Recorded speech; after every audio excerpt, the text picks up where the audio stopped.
para falar de centralização, a gente tem que falar de centralização. Hoje, os países têm suas moedas. Então, Sim. o Brasil tem o real, os Estados Unidos tem o dólar, o Japão tem o ien e por aí vai, né? Uhum.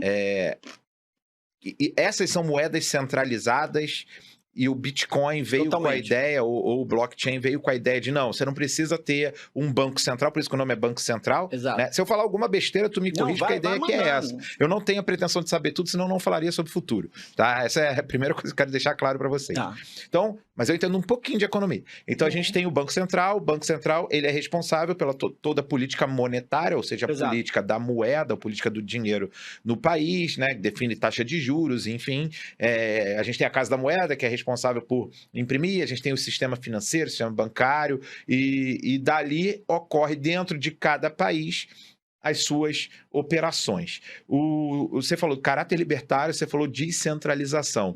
O que seria o Bitcoin que confronte ou que faça, não confronto, né, mas que faça algum paralelo com esse mundo que todos nós conhecemos? A gente abre a nossa conta aqui, ela pode ter mais ou pode ter menos dinheiro, pode ter até dinheiro negativo, mas tem uma moeda.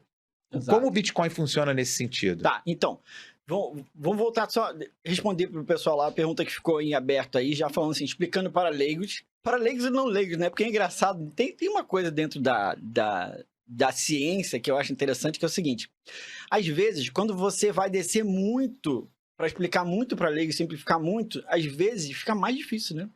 É mais fácil, às vezes, explicar complicado do que explicar simples, né? Acho que você já deve ter pensado sobre isso também. Então, enfim, o paraleigo seria isso, né? Na verdade, a grande disrupção do negócio foi essa descentralização. Só para as pessoas terem a ideia, vou fazer a primeira explicação mais quebra-cabeça, que é uma explicação mais psicológica. É difícil até de entender a disrupção, porque antes do Bitcoin, esse mundo nem existia. Então, imagina que você nasce, o que acontece com a maior parte das pessoas que estão nos assistindo, você nasceu centralizado. Então, você não sabe o que é descentralização, você nunca vai questionar a descentralização sequer. Eu tô falando isso porque eu, mesmo com tudo que eu estudei, pós-doc, psicologia, eu nunca questionei descentralização na minha vida, descentralizado. Nunca. Eu nasci assim, apresentar o mundo como ele é. É muito difícil na psicologia você nascer de uma ilha com uma certa cultura e você tentar entender.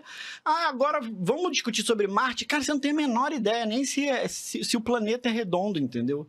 Então, é por aí. É uma coisa que... É um portal, né, que se abre, que você... A partir dali, o que eu acho legal do Bitcoin é o seguinte, mesmo que você não ganhe dinheiro, a partir dali, você vai começar a abrir um mundo tão grande de coisas que você precisa aprender, precisa entender, você vai começar a se sentir tão mais, vamos dizer assim, poderoso em todos os sentidos do conhecimento, que acho que esse que é o grande pulo do gato. Então, a diferença psicológica é essa, né? A gente não sabe porque a gente vivia no mundo centralizado, né?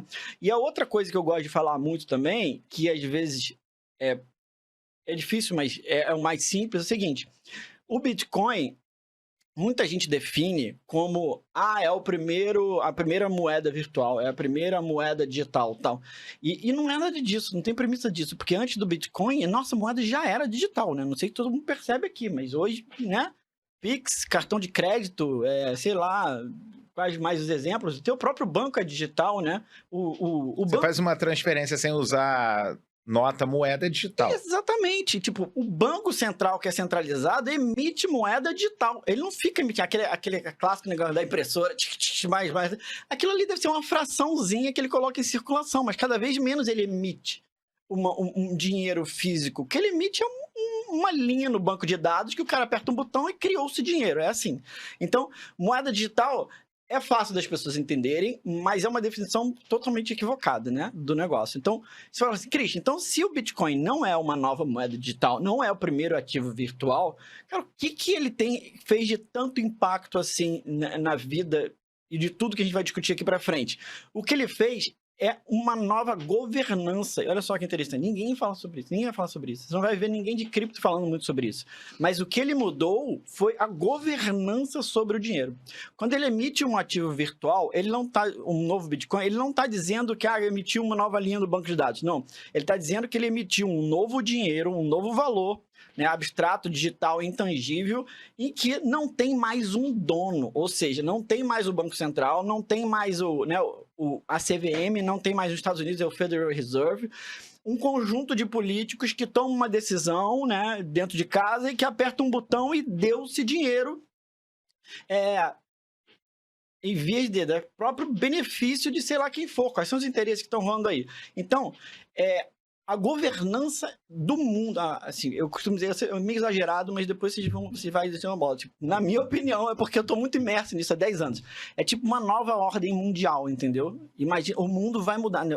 Os países vão acabar, as nações vão acabar, e esse mundo novo, que algumas pessoas chamam de cyberespaço, vai começar a surgir. Porque outras coisas que as pessoas têm pouca noção é que tem um mundo cyberespaço aí, que a gente pouco vive ainda, né?